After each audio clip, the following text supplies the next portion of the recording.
ভাইয়া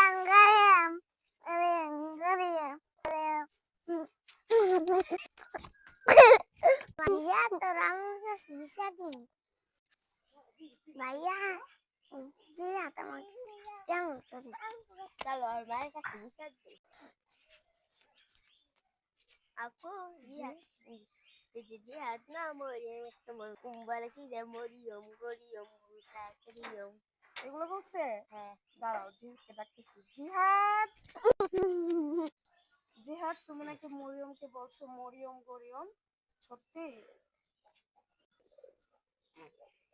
কেন বলছো মরিয়ম গরিয়ম, কেন বলছো বলো? তোমরা কি জানো কারো নামের ব্যঙ্গ করা ভালো না?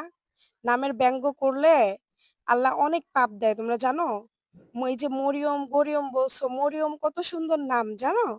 মরিয়ম হচ্ছে কোরআনের নাম, হাদিসের নাম। তোমরা যদি মরিয়ম গরিয়ম বলো আল্লাহ তো অনেক পাপ দিবে, বুঝো না? কোরআনে নামের ব্যঙ্গ করার শাস্তি কি আছে জানো?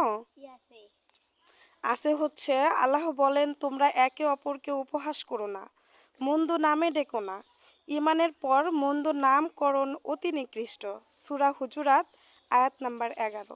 তোমরা আর কখনো কাউকে নামের বিকৃতি করবা না, ঠিক আছে জিহাদ? ঠিক আছে, তাহলে এবার মরিয়মের কাছে মাফ চাও, বলো সরি। তোমরা সবাই একসাথে মিলেমিশে খেলবা, ঠিক আছে? হ্যাঁ।